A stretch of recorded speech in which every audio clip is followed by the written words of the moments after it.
Welcome to the Thought Leader Podcast. I'm Dr. Ken. And I'm Randy Baker. And on the Thought Leader Podcast, we talk to interesting guests who will challenge your thinking and create impact in the world.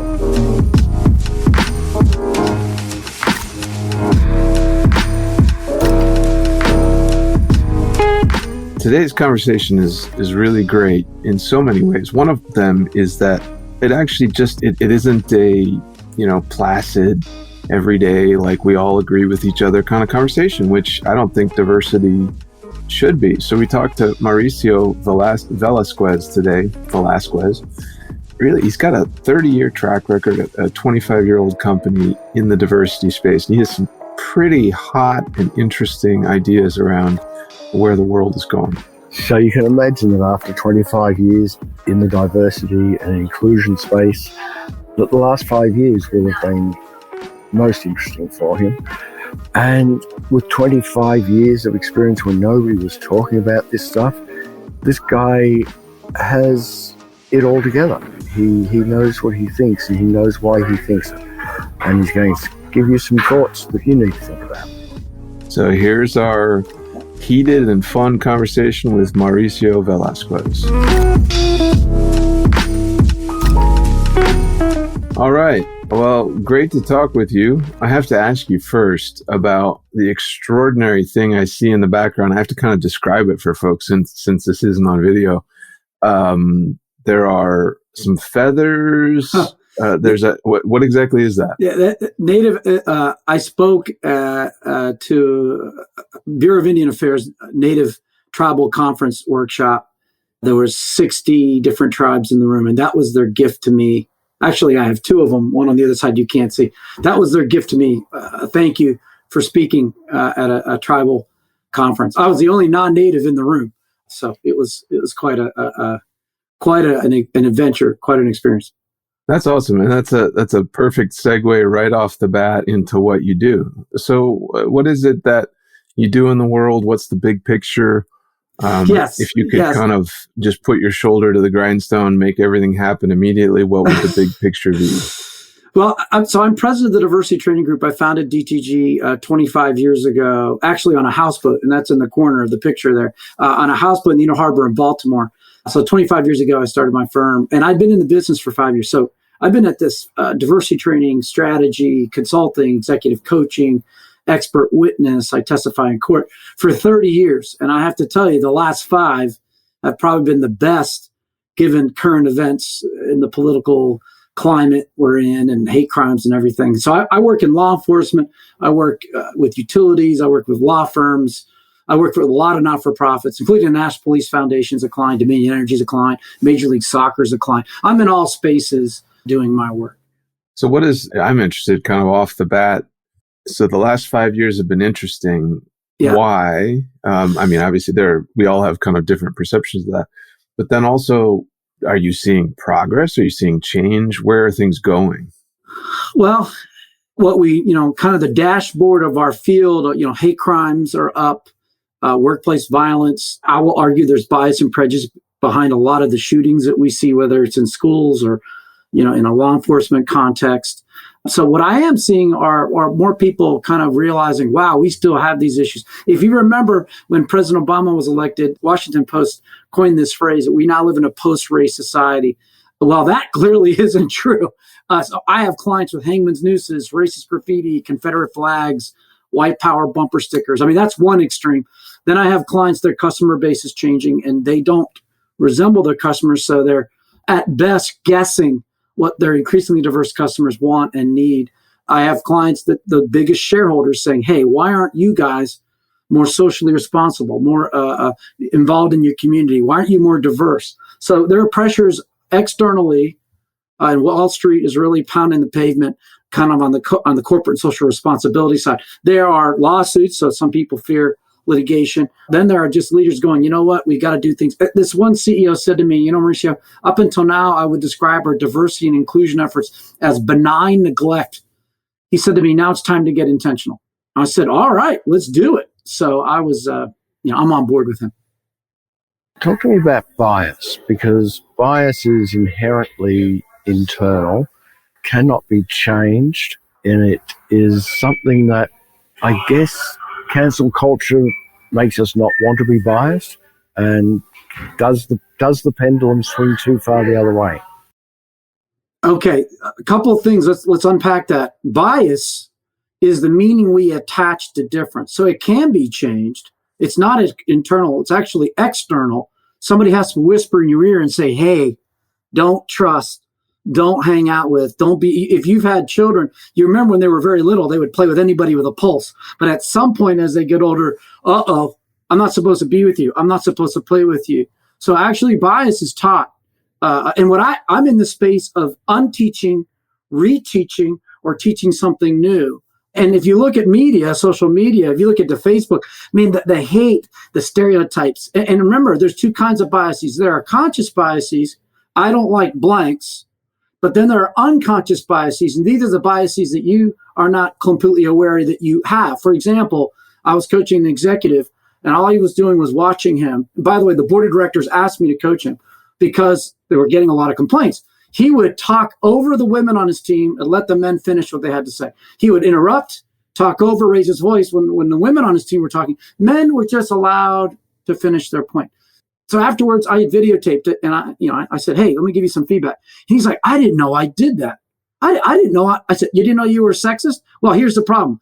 Everyone else knows, and they're complaining. Well, I think the women on my team are overly sensitive. So stop right there. It's the men who complained. A and B, you can't tell other people how to feel. So when an executive says to me, I had no idea, I go, that's kind of your problem. You're the CEO. Well, I didn't mean it. Well, it doesn't matter what you meant. What matters is what you said.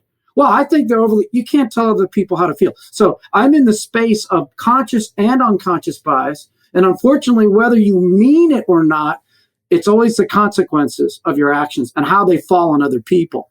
I'm a behaviorist.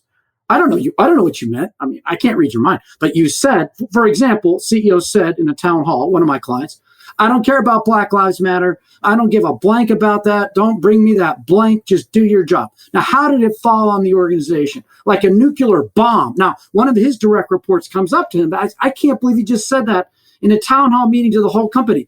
And he's like, and there were 8 witnesses. What do you care? You're a white woman. Second bomb goes off, and the board is ready to fire him because employees are leaving, quitting, and furious. And by the way, if the customer found out, that would be a whole other situation. So I'm in a very explosive space where people say and do things, as you know, because of social media. And in a nanosecond, there are consequences. And I see people, Stephen Covey said, you can't talk yourself out of what you behaved your way into. Oh, I didn't mean it.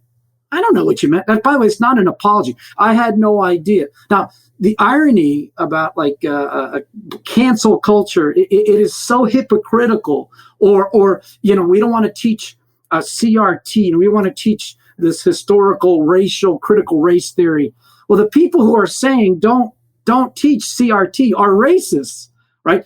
And the biggest challenge I have in my work is that people have a bias about a workshop on bias.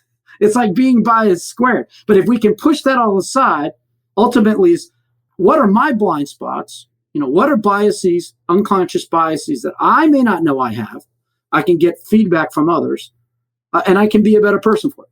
So if I were to dive in with you on the first time bias kind of came across your path, I mean, yeah. You were 2, you were 4, you were 5. I was a little kid. Yeah. All right. Great question. So, and this is the reason I'm a diversity trainer. So my parents are immigrants, and I'm walking down the street with my father. My father's from Colombia, South America. My mother's from Colombia, South America, but they met in New York City. We're walking down the street. I'm a little kid. I'm single digits. And this pickup truck pulls up. You won't be surprised by this story. It happened a couple times. And this pickup truck pulls up, all these guys on the back of the pickup truck, and they're yelling at my father. My dad's darker than me. He's like, go back to your country. Go back to where you came from. And my dad turns, I'm looking at him, and he says, hey, I'm a veteran. I served this country, Korea, Air Force. Did you serve? And the racist on the back of the pickup truck goes, oh, you're a vet? You can stay. And he banged the truck, and the truck pulled away. And I looked at my father and said, what just happened? He says, I'll explain it to you. He never explained it to me. I figured it out myself. I call it a diversity pissing match. I see your anti-immigrant bias, and I raise you the wild card, veteran status. Now, this happened a couple times. How many times was the guy in the back of the pickup or the car yelling at us, a veteran? Never, because veterans get it, right? They've seen the world. So in my work, we talk about conscious and unconscious bias. We talk about privilege, micro inequities, in groups and out groups. Involved in that is privilege. Like, I can give you an easy example. My son gets in trouble in school, and I meet with the principal, and my son and the boy got in trouble.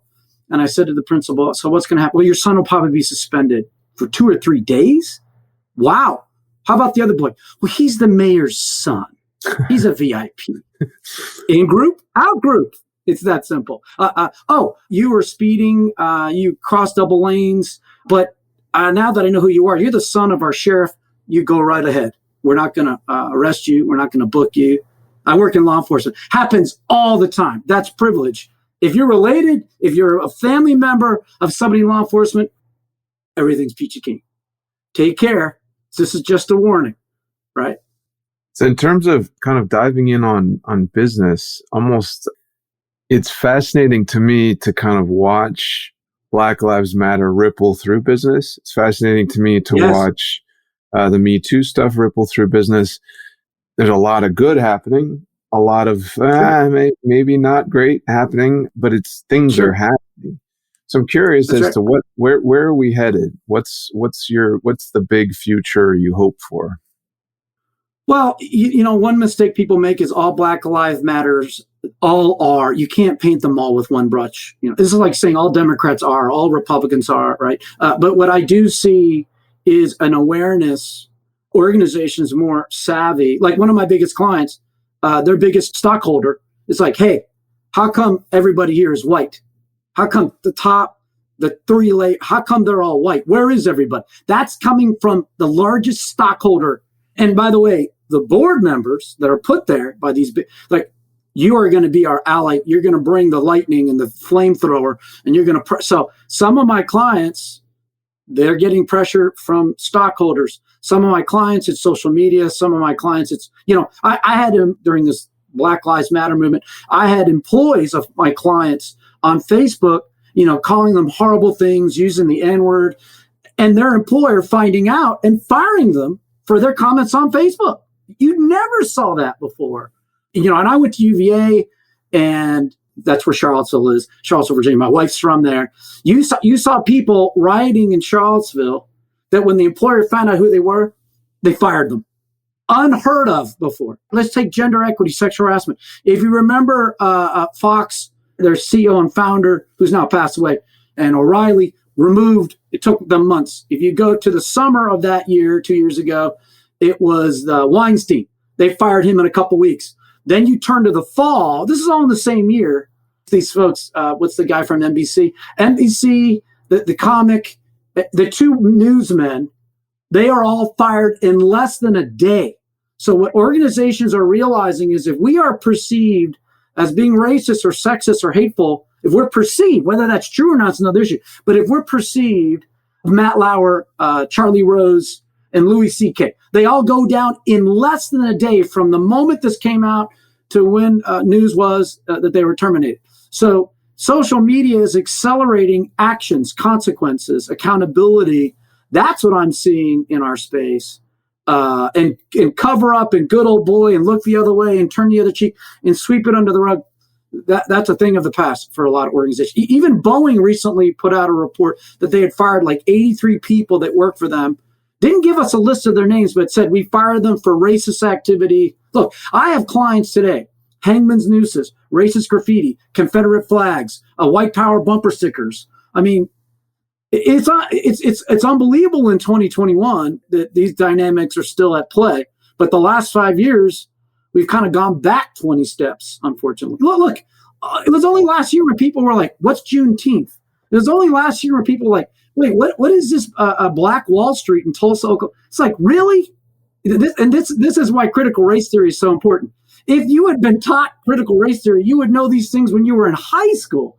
or college. But no. Let's leave this aside. Let's not let people know our true history, and we'll all be better for it. But critical race theory, as I understand it, goes further than being just history. It attacks a whole lot of things that, as a white person, I find some of those attacks offensive. Now, you're obviously very passionate about what you do, and I respect that. I have a question that nobody has yet been able to answer. Please. Why do we talk if we look at a boardroom, which right now the boardroom is largely people look like me in a public company. Right. Why do we not have a push from stockholders to employ the best people for the job, period, regardless of race, diversity? We talk a lot in the last 5 years, we've talked about diversity and inclusion. Why are we not just talking about the best? Because as a stockholder, I want it to be led by the best people, regardless of what they look like. Now, you're assuming that if they're homogenous, they're the best. No, I'm not. Here's a perfect example. That is not true. No. The assumption is if they're all similar, look, you understand the concept of a good old boy, right? Yeah, sure. Let me give you an easy example. All right. So I want Randy on my team. We go way back. I've known him for decades. Great guy. Well, how about Sally? Well, has Sally done the job before? I didn't ask if Randy has done the job before, because Randy's in the in group, but Sally's in the out group. But this is what I'm saying. We should be. The outcry should be to get the best people, not to get the most diverse people. Right. The best people, not one segment of the population. Correct. Path of least resistance is I know somebody. Let me call them. Wait, but can he do the job? We go way back. We go back to Xerox or whatever. But we don't actually. It's only when the person is different do we actually kick their tires. So the movement to diversify boards. Let me give you an easy example. Look at your keyboard. Do you know why it's on the right side of your keyboard? The mathematical computational part. If you have a big full-size keyboard, it's always on the right. Do you know why it's on the right? For right-handed people. It was designed by a right-handed team of engineers. Yeah. The same as checkbooks. Yeah, right-handed. Checkbooks, right-handed people. Right. There you go. Now, here's a question for you. It was the first left-handed person that moved the mouse not to the left, but to the middle on the next generation of laptops. It was a lefty, a southpaw, worked at Apple, who said, hey, this is ridiculous. Move it to the middle where I'm 44% more productive because I can use both hands. You see, diversity adds value. Diversity adds perspective. Diversity is innovation. Look at your phone. Do you know why it vibrates? Because it was a deaf individual who designed actually the precursor to the phone, which was a pager. And he said, I can't hear this alarm, but make it vibrate. So the assumption, the connection, the science is the more diverse the team from different walks of life and different backgrounds, the better the decision making. So when an organization says you have no women on your board, what they're really saying is, where's the diversity? Where's the perspectives, the walks of life that make for better decision making? There's a connection between diversity and innovation. That's the push. Or the flip side is don't stack it with all your own friends. Jimi Hendrix was a lefty and he played the guitar wrong. And that's why we got a whole new revolution. Right. Look, scissors. If you're left-handed, you pay more for a pair of scissors. That's called the diversity dividend, right? Golfers, if you're left-handed, you pay more. In other words, there are organizations in our society that see the value and actually charge you more for it.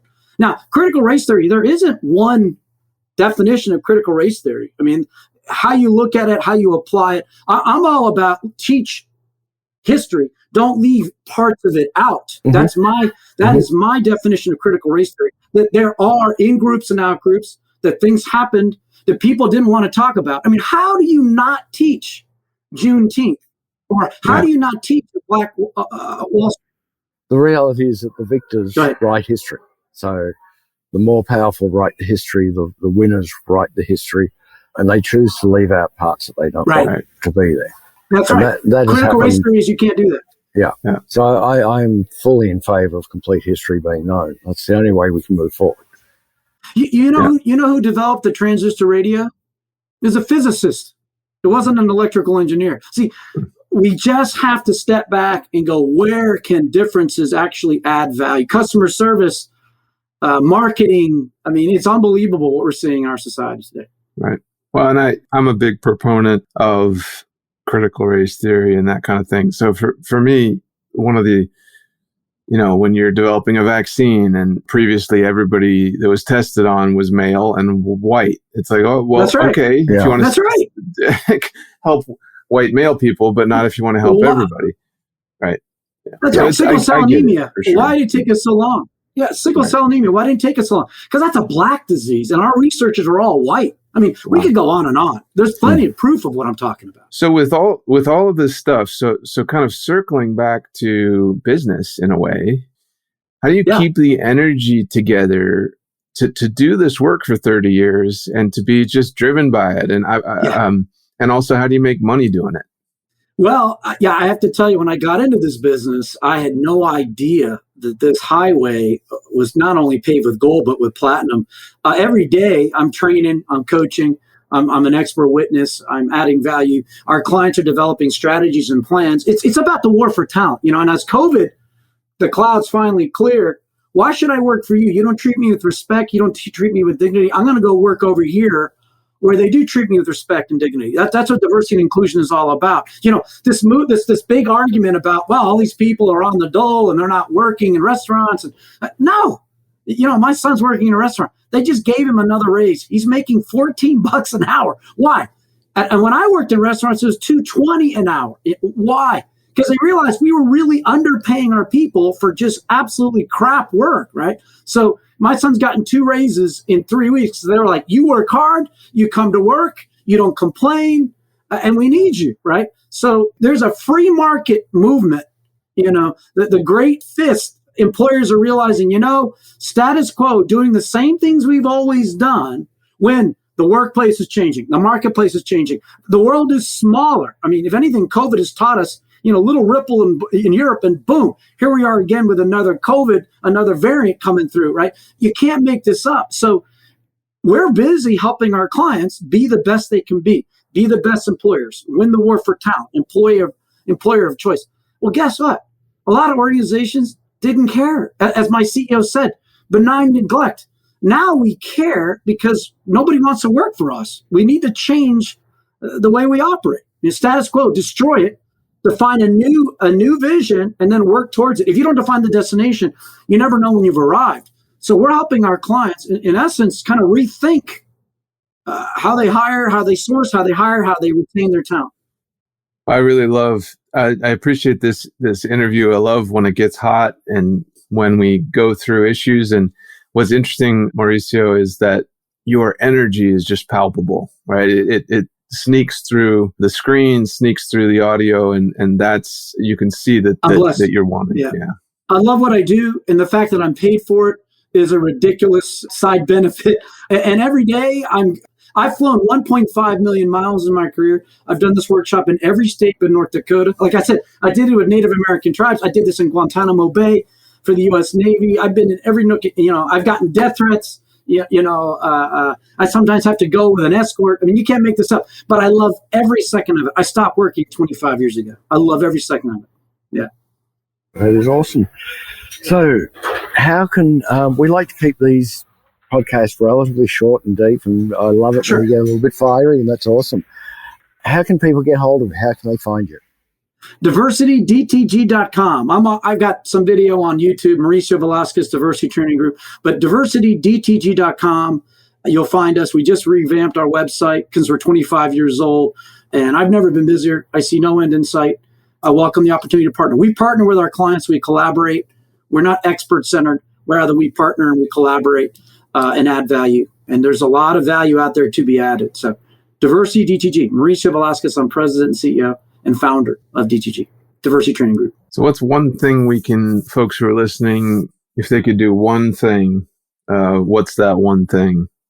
I think it's be present, be mindful, be aware of how your actions affect others. Who are you interrupting? Who are you not interrupting? Who are you mentoring? Who are you not mentoring? Who are you taking to lunch? Who do you never take to lunch? And why?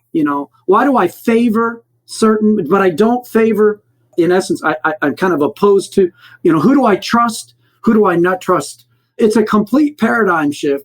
Who's my doctor? Who are my advisors? Do they all look like me, or do I really have a diverse team that adds value? And of course, are they smarter than me? Right. And by the way, the idea that diversity means we have to lower our standards, be very careful. Actually, diversity means you are upping your standards, not lowering them. That's a big myth that people, we're going to have to. Really? Just because they look like you think they're automatically more qualified? Right? I know that was more than one thing. No, it's great. So wonderful to chat with you. Can't wait to see where you go with the next 25 years. My pleasure, Ken. My pleasure, Randy. Oh, you're the best. Thank you, Ken. Thank you, Randy. Take care. Peace, everybody.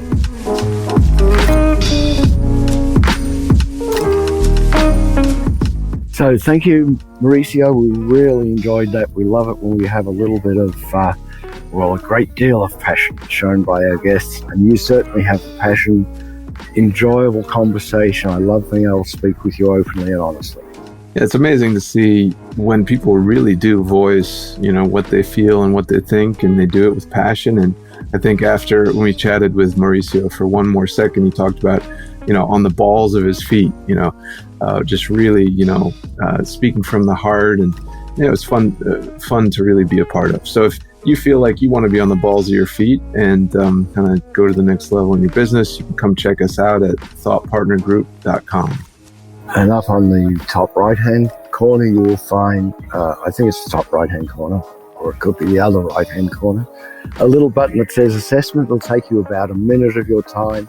We'll spend a minute looking at it and give you a response and maybe give you some really serious help that you may just need. And we're going to keep having interesting, crazy, wonderful, strange, sometimes downright odd conversations with thought leaders. And we hope you come back to listen to us the next time. If you'd like to, you can click on the subscribe button or rate us 5 stars. If you want to rate us 1 star, you can keep the review to yourself. So hopefully you will subscribe and get to listen to all of our episodes going forward. Talk to you again soon.